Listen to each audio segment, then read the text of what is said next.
Hi everyone. రీసెంట్గా మనకి AP TET 2025 notification release అయిన విషయం మనకందరికీ తెలిసిన విషయమే. అయితే డిసెంబర్ 10 నుంచి ఎగ్జామ్ షెడ్యూల్ కూడా రెడీ అయిపోయి ఉంది. అంటే మనకి చాలా తక్కువ టైం ఉందన్నమాట. మరి ఈ తక్కువ టైంలో ఉన్న సిలబస్ని ఏ విధంగా మనం ప్రిపేర్ అవ్వాలంటే మనకి వచ్చిన కాన్సెప్ట్లు చాలా కొన్ని ఉంటాయి. ఓకేనా? సో ఆ కాన్సెప్ట్ల దగ్గర మనం ఏం చేయాలంటే స్మార్ట్గా వర్క్ చేయాలి. అంటే స్మార్ట్గా మనం అవి కంప్లీట్ చేసుకోవాలి. మనకు తెలియలేని కాన్సెప్ట్ ఉంటాయి కదా, అక్కడ కొంచెం హార్డ్ వర్క్ చేయాల్సి వస్తుంది అన్నమాట. సో ఇలాగ స్మార్ట్ ప్లస్ హార్డ్ వర్క్ చేస్తాం అనుకోండి, అది తక్కువ టైంలో మనం ఏం చేస్తాం, ఆ సిలబస్ మొత్తం కంప్లీట్ చేసుకుంటాం. ఇందులో భాగంగా ఏపీ టెట్ 2024లో ఎస్జిటి మ్యాథ్స్కి సంబంధించిన మొత్తం సెక్షన్స్ ఉన్నాయి కదండి. ఆ సెక్షన్లో అన్ని క్వశ్చన్లు కూడా ఏం చేసామంటే మనం టాపిక్ వైజ్గా సపరేట్ చేసాం అన్నమాట. సపరేట్ చేసి మన టీచర్ నింజా యూట్యూబ్ ఛానల్ ద్వారా మీ ముందుకు తీసుకొచ్చామన్నమాట. అయితే ఇందులో ఇంకో విషయం మనం తెలుసుకోవాల్సింది ఏంటంటే ఏ టాపిక్ నుంచి ఏ క్వశ్చన్స్ వచ్చాయి, ఎలాంటి క్వశ్చన్స్ వచ్చాయి, ఎన్ని వచ్చాయి అనేది కూడా మీరు ఇక్కడ గుర్తించారనుకోండి, మనం టోటల్గా మనకి ఎన్ని వస్తాయి, ఎస్జిటిలోని 24 మార్కులు ఉంటాయి అన్నమాట క్వశ్చన్స్. సో 24కి 24 తెచ్చుకోగలిగే క్యాపబిలిటీ మనం సంపాదించవచ్చు అన్నమాట. ఓకేనా? నెక్స్ట్ ఇంకో విషయం ఏంటంటే మన టోటల్గా మన ఈ వీడియోలు ఎక్కడి నుంచి స్టార్ట్ అవుతాయంటే ఇక్కడ నెంబర్ సిస్టమ్ నుంచి స్టార్ట్ చేసుకొని మెన్సురేషన్ వరకు, అంటే మొత్తం మనకు 6 టాపిక్లు ఉన్నాయి కదండి. ఆ 6 టాపిక్లు కూడా డే బై డే, అంటే మీకు రోజు తప్పించి రోజు, అంటే ఒక్కొక్క వీడియోని 2 భాగాలు చేసుకొని మేము మీ ముందు తీసుకొస్తున్నాం అన్నమాట. సో మన ఛానల్ సబ్స్క్రైబ్ చేసుకొని మన వీడియోస్ని ఫాలో అవుతూ మంచి మార్కులు సాధిస్తారని కోరుకుంటున్నాను. అదేవిధంగా మన తోటి టెట్ మిత్రులకు కూడా ఈ వీడియో షేర్ చేశారంటే వాళ్ళకి కూడా ఎంతో ఉపయోగకరంగా ఉంటుందన్నమాట. ఓకేనా? అయితే ఈరోజు మనం ఫస్ట్ టాపిక్తో స్టార్ట్ చేద్దాం.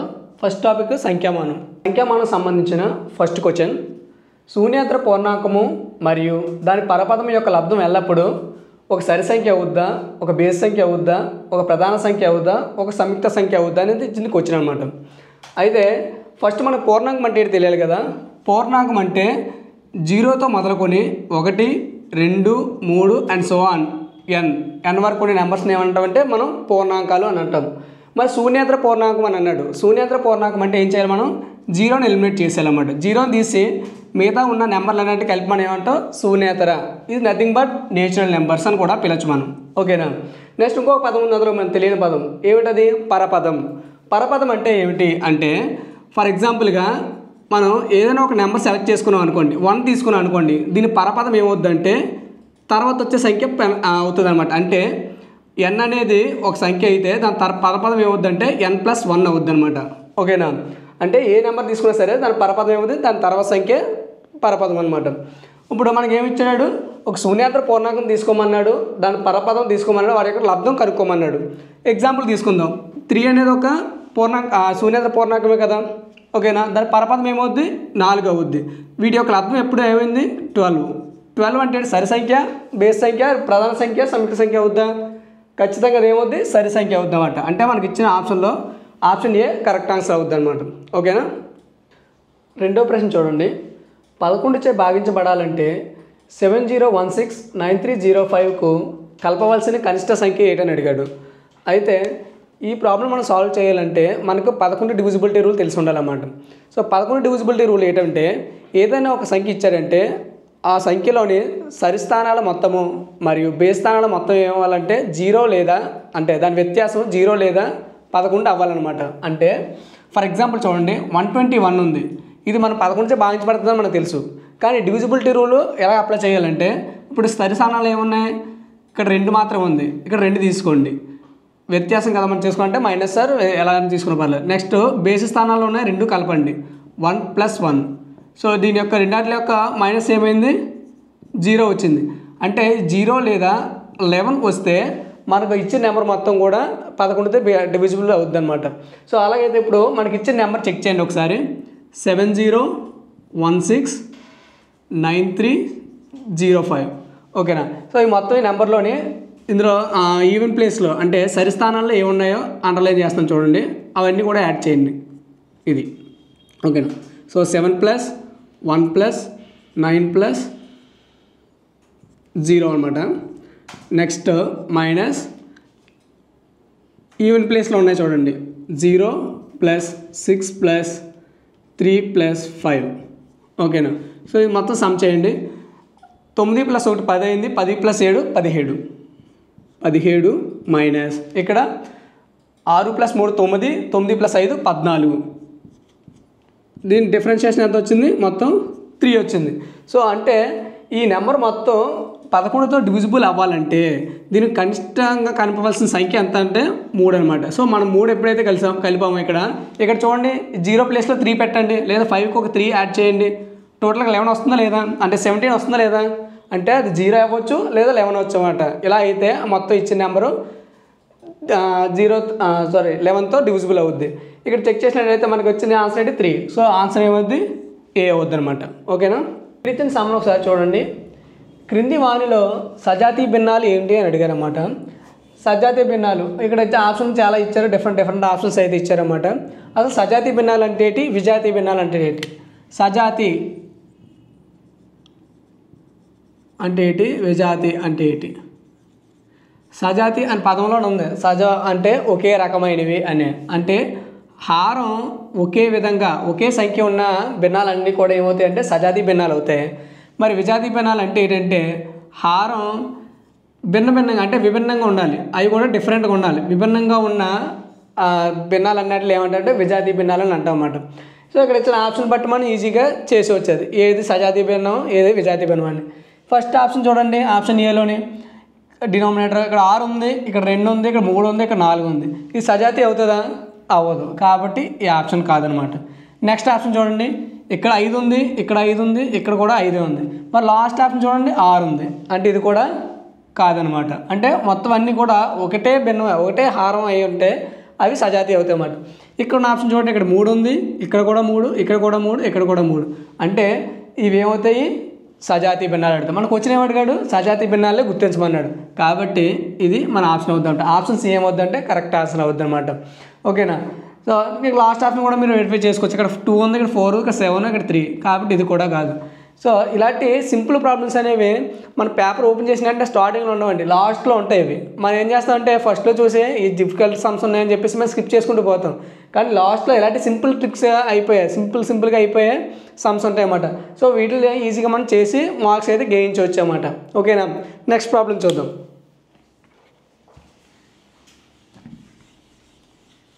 ఈ క్వశ్చన్ చూడండి. 3/4ను పొందుటకు 2/3కు 4/5 రెట్లు కలిగిన సంఖ్యకు కలపవలసిన సంఖ్య ఏమిటి అని అడిగాడు. అంటే బాగా క్వశ్చన్ చదవాలి. మనకి ఏంటి కావాలి? అల్టిమేట్గా క్వశ్చన్లోని ఆన్సరు 3/4 పొందాలి మనం. అదే కదా అడిగాడు. 3/4 పొందడానికి ఏం చేయమన్నాడు? 2/3కు రెట్లు అన్నాడు. ఎన్ని రెట్లు? 4/5 రెట్లు కలిగిన సంఖ్యను ఇంకొక సంఖ్య కలపాలి. ఆ కలపవలసిన సంఖ్య మనం అడిగాడు. సో ఇది ఎలా రాశారు అని అంటే, ఫర్ ఎగ్జాంపుల్ చూడండి, 4కి 5 రెట్లు కలిగిన సంఖ్య ఏంటి అని అడిగితే ఏం చేస్తాం? 4 × 5 చేస్తే 20. వచ్చిందా లేదా? అవునా కదా? మరి ఇంకొక ఎగ్జాంపుల్ చూడండి, 3కి 10 రెట్లు కలిగిన సంఖ్య అంటే ఏం చేస్తాం? 10తో మల్టిప్లై చేస్తే 30 వస్తుంది. అదేవిధంగా ఈ నెంబర్కి ఇన్ని రెట్లు కూడా కలిగిన సంఖ్య కావాలంటే ఏం చేయాలి? ఈ రెండు కూడా మనం మల్టిప్లై చేయాల్సి వస్తుంది అన్నమాట. ఓకేనా? సో ఇప్పుడు దీన్ని సింప్లిఫై చేస్తే ఈజీగా మనకు ఆన్సర్ వస్తుంది అన్నమాట. సో ఎక్స్ అయితే ఎక్స్ అలా ఉంచేసేయండి. ఇది ఇక్కడ చూడండి, 4 2s are 8, డైరెక్ట్ మల్టిప్లికేషనే కాబట్టి 5 3s are 15 ఈక్వల్ టు 3/4 అన్నమాట. సో ఇది మొత్తం ఇటువైపు ఏముంది? ఎడిషన్. ఇక్కడ కలుపుతుంది ఇటువైపు ఉన్నప్పుడు రెండు ఆటలు కూడా. అదే దీన్ని ఇటువైపు తీసుకొస్తే ఏమవుతుంది? సబ్ట్రాక్ట్ అవుద్ది, అటు పక్క వెళ్తే మైనస్ అవుద్ది. ఈ ప్లస్ వాల్యూ అటువైపు వెళ్తే మైనస్ వాల్యూ అవుద్ది. అంటే ఎక్స్ ఈజ్ ఈక్వల్ టు ఇటువైపు ఉన్న సేమ్ ఉంటుంది ఇటువైపు ఉన్న ప్రోడక్ట్ మొత్తం. నెక్స్ట్ దీన్ని అటు తీసుకెళ్ళాం కాబట్టి -8/15 అనమాట. ఓకేనా? ఇక్కడ చూస్తే ఈ రెండాటిలోకి ఎల్సిఎం చూడండి ఎంత అవుద్ది? 60 అవుద్ది. 4కి 15కి. ఎందుకు? రెండు ఒకే టేబుల్లో పోవు కాబట్టి ఆ రెండాటిలో ప్రోడక్ట్ చేస్తాం. ప్రోడక్ట్ చేస్తే 60 వస్తుంది. మీరు డైరెక్ట్గా ఇక్కడ ఈ 16 చూడగానే మన ఆన్సర్ తెలిసిపోద్ది ఏంటనేది. ఎందుకని? డినామినేటర్లో 60 ఉంది సార్, మరి 15 కూడా ఉంది కదా, 15 కూడా 60 టేబుల్ పోవచ్చు. వచ్చి డినామినేటర్ ఏమవుద్ది? క్యాన్సిలేషన్ అయితే 15 కూడా మిగిలే ఛాన్స్ ఉంది కదా సార్, 5 కూడా మిగలొచ్చు, 3 కూడా మిగలొచ్చు అన్నారు. అప్పుడు మనం ఏం చేస్తామంటే టోటల్గా చేయాల్సి వస్తామన్నమాట. కొన్నిసార్లు మనం ఏదవుతుందంటే డిఫరెంట్ డినామినేటర్స్ ఇచ్చినప్పుడు, అంటే డిఫరెంట్ అంటే ఫర్ ఎగ్జాంపుల్ 60లో పోవాలని సంఖ్య ఇచ్చాడు, ఇక్కడ కూడా అలాంటిది డిఫరెంట్గా ఉంటే అప్పుడు మనం ఏం చేస్తామంటే డినామినేటర్ చూసి ఆన్సర్ పెట్టేయచ్చు. కానీ ఇక్కడ ఖచ్చితంగా మనం చేయాల్సి వస్తుంది అన్నమాట. సో 4 టేబుల్లో 60 ఎన్నిసార్లు పోద్ది? 15 టైమ్స్ పోద్ది. సో 15 × 3 ఎంత? 45. ఓకేనా? మైనస్ 15 టేబుల్లో 60 4 టైమ్స్ పోద్ది. సో 4 × 8 32. సో తీస్తే ఎంతమ్మా మొత్తం ఇందులోంచి 13. అంటే 5లోంచి 2 తీస్తే 3 అండ్ 4లోంచి 3 తీస్తే 1. సో 13/60. సో మనకు 13/60 ఎక్కడ ఉంది ఆన్సర్? 4th ఆప్షన్లో ఉందన్నమాట. సో 4th ఆప్షన్ మనకు కరెక్ట్ ఆన్సర్ అవుతుందన్నమాట. సో చాలా సింపుల్ కేసులో మనం ఏం చేస్తామంటే మొత్తం అంతా చేయాల్సిన పని లేదన్నమాట. అయితే డినోమినేటర్ కానీ లేకపోతే న్యూమినేటర్లు కానీ లేకపోతే చివరి డిజిట్స్గా అబ్జర్వ్ చేసినప్పుడు కానీ అలాంటప్పుడు కూడా మనం ఈజీగా అంటే మొత్తం ప్రాసెస్ అంతా చేయకుండా ఆన్సర్ని ఐడెంటిఫై చేయగలం. అలా చేస్తే మనకి ఎగ్జామ్లో టైం టేకన్ అనేది చాలా తగ్గుతుంది అనమాట. ఓకేనా, నెక్స్ట్ సమ్ చూద్దాం.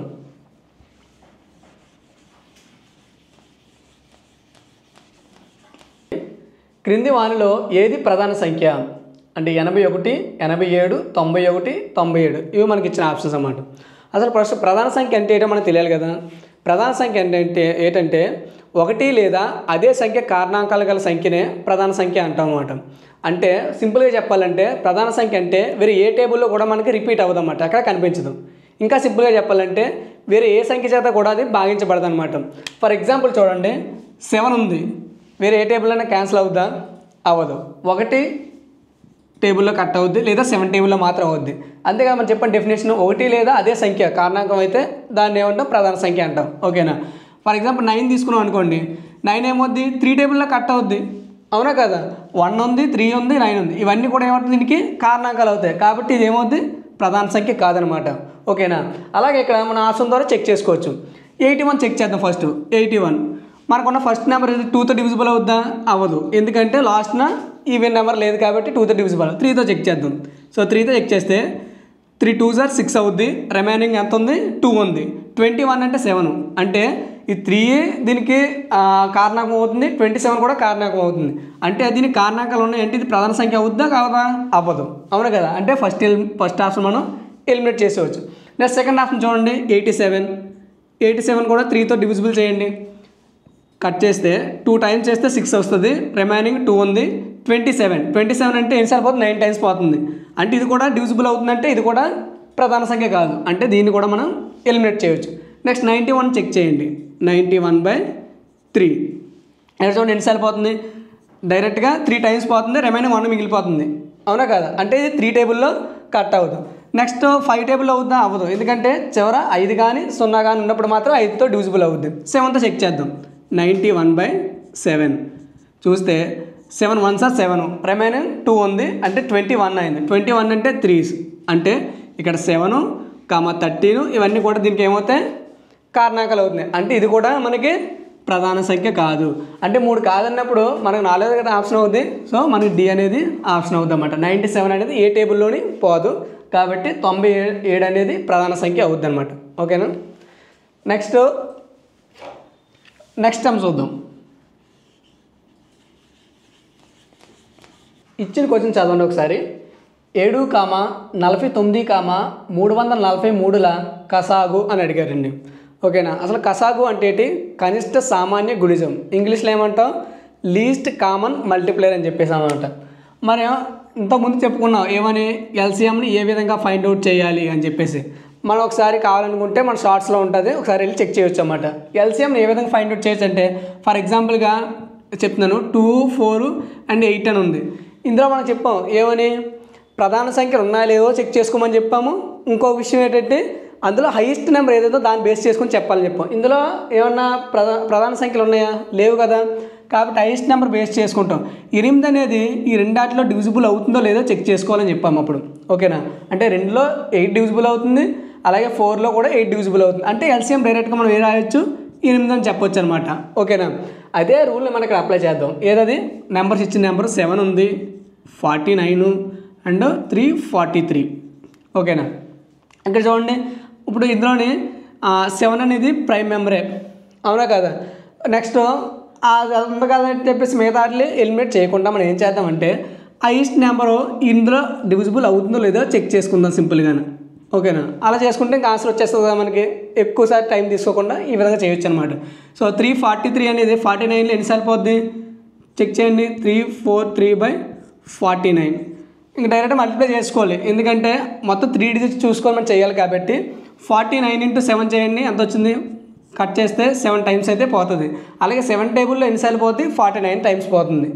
కావాలంటే మీరు పక్కన వేసి చూసుకోవచ్చు ఈ విధంగా. సో 7 టేబుల్లో చూడండి 32 కదా, 32 అంటే ఎన్నిసార్లు పోతుంది ఒక 4 టైమ్స్. ఓకేనా 4 టైమ్స్ పోతే ఇక్కడ ఎంత ఉంది, ఇంకా 28లో తీస్తే ఇంకా 6 ఉంది, ఒక 63 అవుతుంది. 63 అంటే 49. అగైన్ 7 టేబుల్లో చూడండి 7 7s అంటే టోటల్గా 743కి ఏవే ఫ్యాక్టర్స్ అవుతున్నాయి, ఇక్కడ 49 ఫ్యాక్టర్ అవుతుంది, ఇక్కడ 7 ఫ్యాక్టర్ అవుతుంది. అంటే ఈ రెండు కూడా దీన్ని డివిజిబుల్ చేస్తున్నాయి, అవునా కదా. కాబట్టి డైరెక్ట్గా మన ఎల్సిఎం అంటే ఏమి రాయొచ్చు 343. అంటే మనం ఇలాగన్నా చెక్ చేసుకోవచ్చు, లేదంటే మనం మోడర్న్ వేగా అంటే మన పాతకాలంలో ఈ విధంగానే వేసుకొని మనం చెక్ చేసుకోవచ్చు అనమాట. సో మనకి ఇచ్చిన సైకిల్కి ఎల్సిఎం ఏమవుద్ది 343 అవుద్ది అనమాట. అంటే మీకు ఎగ్జామ్ పాయింట్ ఆఫ్ వ్యూలో ఏది తక్కువ సమయం తీసుకుంటుందో ఆ పద్ధతి మీరు అక్కడ యూజ్ చేసినట్లయితే త్వరగా ఆన్సర్ వస్తుంది అన్నమాట. ఓకేనా. నెక్స్ట్ సమ్ చూద్దాం.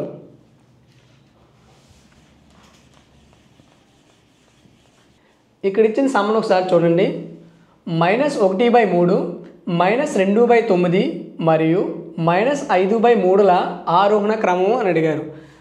ఆరోహణ క్రమం అంటే ఏంటి, అవరోహణ క్రమం అంటే ఏంటి?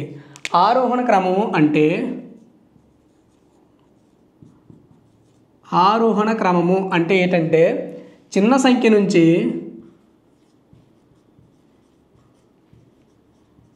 పెద్ద సంఖ్య వరకు గుర్తించాలి. ఓకేనా. అంటే ఇచ్చిన సంఖ్యల్లో ఏది చిన్న సంఖ్య ఉందో అది ముందు రాసుకుంటాం, తర్వాత దాని నుంచి పెద్ద వరకు వెళ్తాం అన్నమాట. మరి ఇచ్చిన సంఖ్యల్లో చిన్న సంఖ్య ఏది పెద్ద సంఖ్య ఏది అని ఎలా గుర్తిస్తాం? మనకి ఇచ్చిన టోటల్గా 3 నెంబర్లు కూడా దేంట్లో ఉన్నాయి, ఫ్రాక్షన్లో ఉన్నాయి. సో ఫ్రాక్షన్లో ఏది పెద్ద ఫ్రాక్షన్ ఏది చిన్న ఫ్రాక్షన్ ఎలా గుర్తించగలుగుతాం? మనకు ఒక ఆప్షన్ ఉంది, ఏమని, ఇచ్చిన నెంబర్లని మనం డెసిమల్స్లో చేంజ్ చేద్దాం. డెసిమల్స్లో చేంజ్ చేస్తే కొంచెం గుర్తించడానికి అవకాశం ఉంటుంది కదా, ఒకసారి ట్రై చేద్దాం. అలాగా ఫస్ట్ నెంబర్ ఏమి ఇచ్చాడు, -1/3 ఇచ్చాడు. ఓకేనా. అంటే ఏంటి, 3 చేత 1ని భాగించాలి, అంతే కదా. చూడండి ఇక్కడ చేస్తున్నాను, 3 వేసుకుందాం, ఇక్కడ 1. సో 3 కంటే 1 చిన్నది కాబట్టి పాయింట్ పెట్టండి 0. సో ఎన్నిసార్లు పోద్ది, 3 సార్లు, 3 3 9, రిమైనింగ్ 1. పాయింట్ ఉంది కాబట్టి 0 పెట్టుకోండి. అగైన్ 3 times 9 అంటే మళ్ళీ 1 వస్తుంది.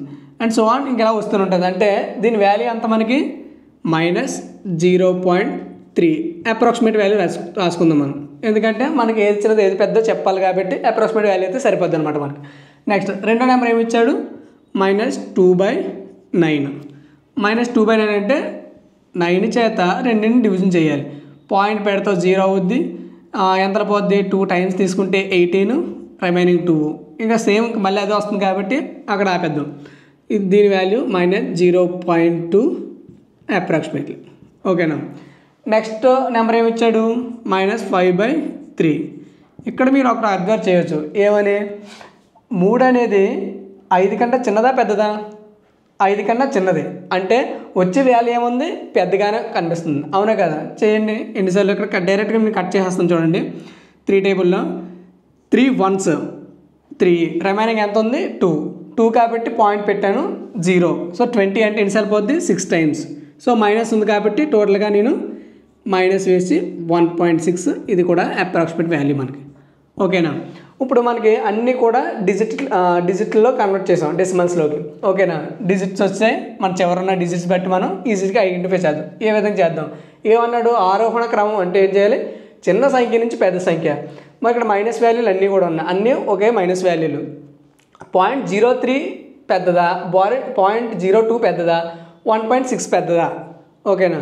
దీని నుంచి ఒక చిన్న ఎగ్జాంపుల్ చూడండి. ఒకరికి 10 రూపాయలు అప్పు ఉండడం ఎక్కువ, 100 రూపాయలు అప్పు ఉండడం ఎక్కువ. అంటే 100 రూపాయలు ఎక్కువ అప్పు అంటే మైనస్ వాల్యూ. అంటే ఆరోహణ క్రమం రాసినప్పుడు ఏం చేయాలి, అప్పు అనేది రివర్స్లో తీసుకోవాలి. పెద్దది చిన్నది అవుద్ది, చిన్నది పెద్ద అవుద్ది మైనస్ వాల్యూలో.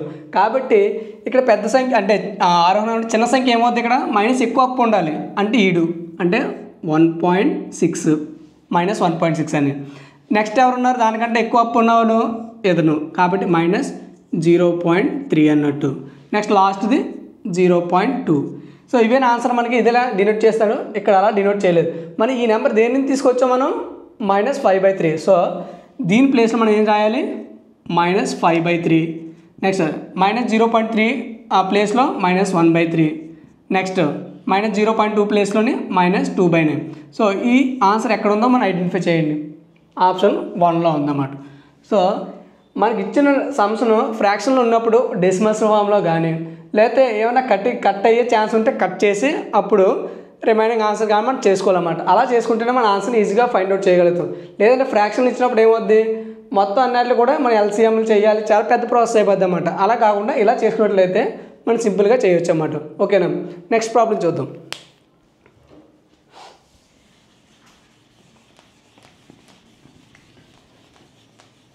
ఇక్కడ కొంచెం చూడండి, 100 meters 75 centimeters is divided by 25 అని ఇచ్చాడు. మొత్తం మనకు ఆన్సర్ ఇందులో కావాలంటే మీటర్స్లో కావాలని అన్నమాట. ఓకేనా, ఫస్ట్ మనం ఏం చేయాలంటే ఇచ్చిన క్వశ్చన్ని టోటల్గా మీటర్స్లో కన్నా చేంజ్ చేసుకోవాలి, లేదంటే టోటల్గా సెంటీమీటర్స్లోనే కన్వర్ట్ చేసుకోవాలన్నమాట. ఫస్ట్ మనం ఇచ్చిన సమ్ రాసుకుందాం. 100 meters అండ్ 75 centimeters ఉంది. ఇది డివైడెడ్ బై 25 అని ఇచ్చాడు.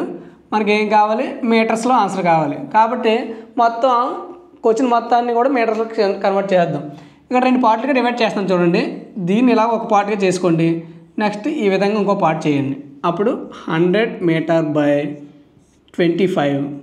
ఓకేనా, ప్లస్ చేసుకోండి. నెక్స్ట్ 75 centimeter by 8 ఉంది 25.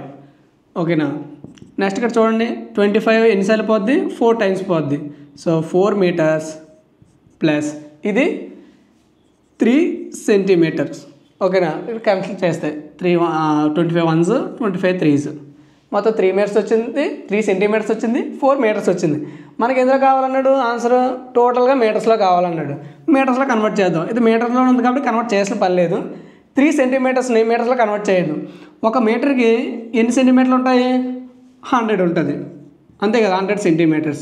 మనకి ఏం కావాలి ఇప్పుడు, ఇక్కడ సెంటీమీటర్ మాత్రం కావాలి. 100 ఇటుపై పంపించండి. అప్పుడు ఏమవుద్ది, 1 centimeter ఈక్వల్ టు 1/100 meters అన్నమాట.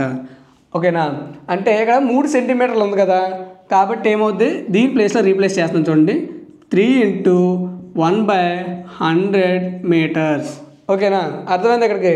ఇప్పుడు 3/100ని మనం ఎలా రాసుకోవచ్చు, 0.03 అంతే కదా, 2 సున్నాలు ఉన్నాయి కాబట్టి పాయింట్ తర్వాత 2 స్థానాలు ఉండాలి. ఇది తీసుకొచ్చి ఇక్కడ రీప్లేస్ చేయండి. ఏముంది, 4 meter ప్లస్ 0.03 meter, మొత్తం మీటర్లో కన్వర్ట్ చేస్తాం ఇక్కడ మనం. ఓకేనా, టోటల్ కలిపితే ఎంత, 4.03 meters. ఆన్సర్ వచ్చింది కదా. ఈ ఆన్సర్ ఎక్కడ ఉందో చూడండి, ఫైండ్ అవుట్ చేయండి. సి ఆప్షన్ ఉంది. సో మన ఆప్షన్ ఏమవుద్ది, సి అవుద్ది అన్నమాట. సో ఇచ్చిన క్వశ్చన్ ఏది ఉందో చూసుకొని ఇందులో కన్వర్ట్ చేయాలో మనం తెలుసుకున్నట్లయితే ఆన్సర్ ఈజీగా మనం సాల్వ్ చేయొచ్చు అనమాట. ఓకేనా, సో నెక్స్ట్ టైం చూద్దాం.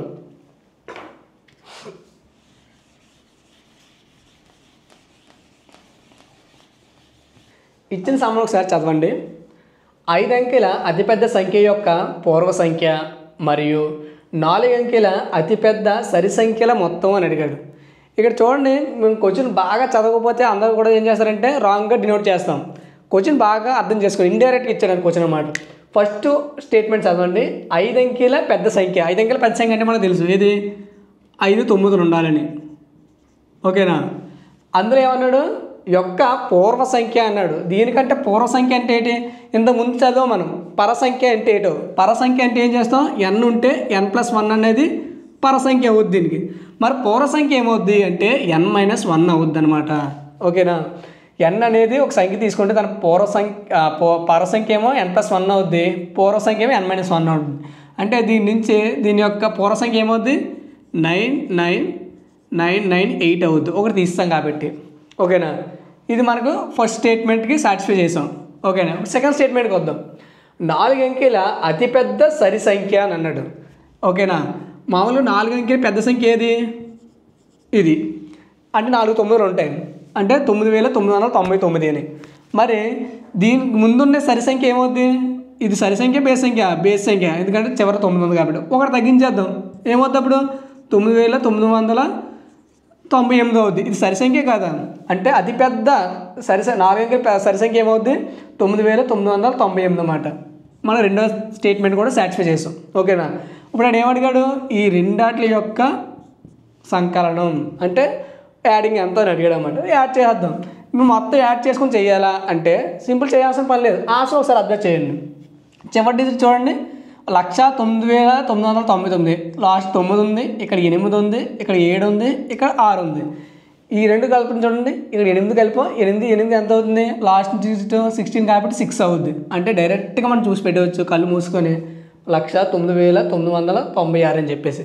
ఇంత అంటే మొత్తం క్యాలిక్యులేట్ చేయాల్సిన లేదు. మనకు కావాల్సిన బాగా మనం అబ్జర్వ్ చేయాల్సింది ఏంటంటే స్టేట్మెంట్ ఏమి ఇచ్చాడు, స్టేట్మెంట్ తగ్గ మనం డినోట్ చేసాం లేదా దాన్ని రిప్రజెంట్ చేయడం కరెక్ట్గా రావాలన్నమాట. ఎప్పుడైతే కరెక్ట్గా రిప్రజెంట్ చేసామో మన ఆన్సర్ ఎక్కడ కూడా పోదన్నమాట.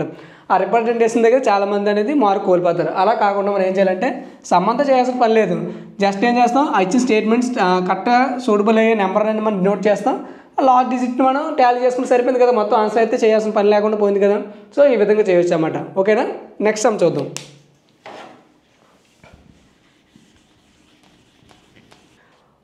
-2,801 మరియు -1,567 మధ్య గల పూర్ణ సంఖ్యల సంఖ్య అని అడిగాడు క్వశ్చన్. అసలు పూర్ణ సంఖ్యలు అంటే ఏంటంటే మైనస్ వాల్యూలు జీరోతో కలుపుకొని ప్లస్ వాల్యూలు కలిపి మనం ఏమంటాం, పూర్ణ సంఖ్యలు అని అంటాం అనమాట. అంటే మనకి నెగిటివ్ వాల్యూస్ 0 ఉండాలి, నెక్స్ట్ పాజిటివ్ వాల్యూస్ ఇన్ఫినిట్గా ఉంటాయి అన్నమాట. ఇటు ఇన్ఫినిట్గా ఉంటాయి, ఇటు ఇన్ఫినిట్గా ఉంటాయి. ఈ మొత్తం అన్నిటిలో ఏమంటాం అంటే పూర్ణ సంఖ్యలు అని అంటాం. ఓకేనా, మనకి ఇచ్చిన క్వశ్చన్లో చూడండి 2 నెగిటివ్ వాల్యూస్ ఇచ్చాడు. వాటి ఉండే రెండు సంఖ్యల మధ్య ఉండే సంఖ్యలు ఎన్ని ఉంటాయో మనకు కనుక్కోమన్నాడు అనమాట.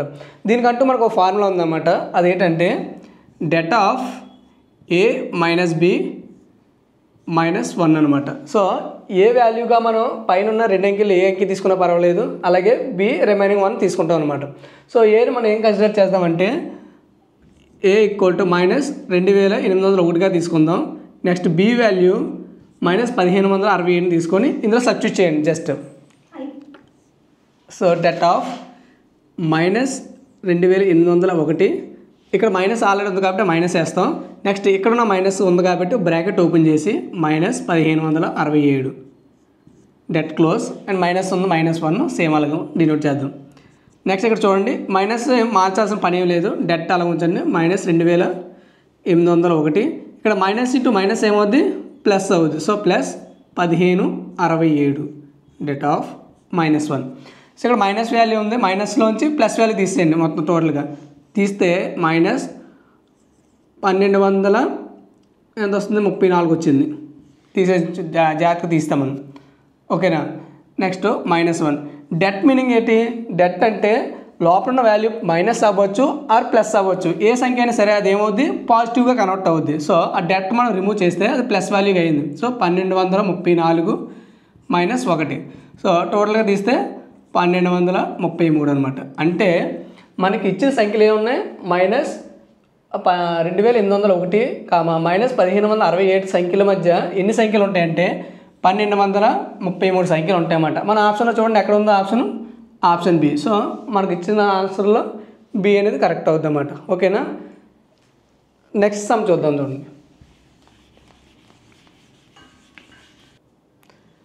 ఇచ్చిన సమ్ చూడండి 24 మీటర్ల 11 సెంటీమీటర్లు ఇంటూ 11 అని ఇచ్చాడండి.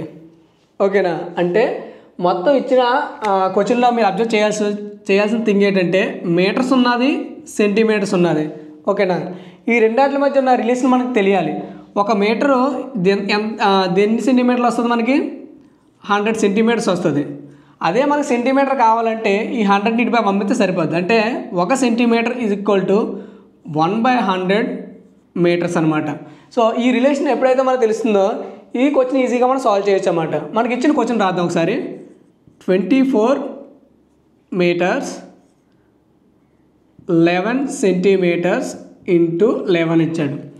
ఓకేనా, ఫస్ట్ 11తో దీన్ని మల్టిప్లై చేయండి, 24తో 11తో మనం మల్టిప్లై చేయాలంటే దీనికి మనం షార్ట్ కట్ కూడా చెప్పాం. ఎలాగా ఏం చెప్పాం, మన షార్ట్స్లో ఉంటుంది, ఒకసారి మీరు రెఫర్ చేయొచ్చు దాన్ని. సో 11తో మల్టిప్లై చేయాలంటే 2ని యాజిటీగా 2 రాసుకుంటాం, 4ని యాజిటీగా 4 రాసుకుంటాం. ఈ రెండు డిజిట్ల యొక్క సమ్మే మధ్య డిజిట్ అవుద్ది అని చెప్పుకున్నాం మనం ఆల్రెడీ. ఓకేనా, అంటే 11 × 24 మీరు మల్టిప్లై చేసే పని లేకుండా సింపుల్ షార్ట్ కట్ అన్నమాట ఇది. 11 × 24 ఏమవుద్ది, 264 మీటర్స్. మీటర్ ఉంది కాబట్టి మీటర్స్. ఓకేనా, ఇప్పుడు 11 మల్టిప్లై చేద్దాం, డాట్ పెట్టుకోండి. 11 × 11 121, ఇది సెంటీమీటర్స్. ఓకేనా, ఈ ఆన్సర్ ఎక్కడ ఉందో చూడండి, ఇందులోనే ఎక్కడైనా కనిపిస్తుందా మీకు, ఎక్కడా లేదు ఆన్సర్. 264 ఉంది, 264 అయితే ఉంది, కానీ ఇక్కడ ఎంత ఉంది 21 సెంటీమీటర్స్ ఉంది. మనకి ఎక్కడ ఆన్సర్ ఎంత వచ్చింది 121 సెంటీమీటర్స్ ఉంది. అప్పుడు ఇది కరెక్ట్ ఆన్సర్ అవుతుందా? కాదు. ఇంకా మనం కన్వర్ట్ చేయాల్సిన భాగం అయితే ఉంది. ఇక్కడ చూడండి, ఇది 121 అంటే 1 మీటర్ అంటే 100 మీటర్స్ 100 సెంటీమీటర్స్ దాటే కదా ఉంది. 100 సెంటీమీటర్ అంటే ఈక్వల్ టు 1 మీటర్ అని మనకు తెలుసు. కాబట్టి దీన్ని ఎలా డినోట్ చేస్తామంటే 100 మీటర్స్ ప్లస్ 21 సెంటీమీటర్ అని రాసుకోవచ్చా లేదా? అవునా కదా? అంటే ఆల్రెడీ ఇక్కడ 1 మీటర్ ఉంది, సారీ ఇక్కడ సెంటీమీటర్. ఆల్రెడీ ఇక్కడ 100 సెంటీమీటర్ అంటే 1 మీటరు ప్లస్ ఇది 21 సెంటీమీటర్. ఓకేనా? సో ఈ మీటర్ తీసుకొచ్చి ఇక్కడ యాడ్ చేయండి. టోటల్గా అప్పుడు ఎంత అవుతుంది 265 మీటర్ డాట్ ఇంకా రిమైనింగ్ ఎంత ఉంది 21 సెంటీమీటర్. ఇప్పుడు చూడండి ఆప్షన్ ఉందా లేదా మన దాంట్లోనే. ఎక్కడ చూడండి 265 కావాలి, 265 ఉంది. అండ్ ఇక్కడ ఇంకో దగ్గర 265 ఉంది. సెకండ్ ఆప్షన్ ఏంటి 21 చెక్ చేసుకోవాలి. ఎక్కడ ఉంది? ఇక్కడ 21 ఉంది, ఇక్కడ 21 లేదు. సో ఇది ఆప్షన్ కాదు, మనకి ఆప్షన్ ఏమవుద్ది 1 అవుద్ది అనమాట. సో మనకు ఫస్ట్ ఆఫ్ ఆల్ మనం బాగా ఇక్కడ గుర్తుంచుకోవాల్సిన విషయం ఏమిటంటే మీటర్ని సెంటీమీటర్లు ఎలా మార్చాలి, సెంటీమీటర్లు మీటర్లు ఎలా కన్వర్ట్ చేసుకోవాలి. నెక్స్ట్ మల్టిప్లై చేసి వచ్చిన తర్వాత ఆ వచ్చిన కీలకమైన భాగం అన్నమాట ఇది. ఈ భాగం మనకు చాలా కీలకమైనది. ఎందుకంటే 100 సెంటీమీటర్ దాటి ఉన్నది. 100 సెంటీమీటర్ దాటి ఉన్న దాన్ని మనం ఏం చేయాలి, దాన్ని 1 మీటర్గా కన్సిడర్ చేయాలి. రిమైనింగ్ సెంటీమీటర్స్ ఏదైతే మిగిలిపోయో ఆ రిమైనింగ్ సెంటీమీటర్స్ అనేది పక్క డినోట్ చేసుకుంటాం. అప్పుడు ఈ మొత్తాన్ని యాడ్ చేసుకున్నట్లయితే మనకి ఆన్సర్ అయితే వస్తుంది అన్నమాట. సో ఇక్కడ చాలామంది ఏం చేస్తారంటే ఈ 121 ఉంది, లేకపోతే ఈ మల్టిప్లై చేసి 264 ఉంది కదా అని చెప్పేసి 264 ఆన్సర్ పెట్టేస్తారు అన్నమాట. ఇక్కడ లాగా పెడేస్తే అక్కడ రాంగ్ అవుతుంది అన్నమాట మనం పెట్టిన ఆప్షన్. టోటల్గా మనం ఎప్పుడైతే క్యాలిక్యులేట్ చేసుకొని ఈ భాగం ఎవరైతే బాగా చేయగలుగుతారో టోటల్ ఆన్సర్ అయితే వస్తుంది అన్నమాట. ఓకేనా? నెక్స్ట్ సమ్ చూద్దాం.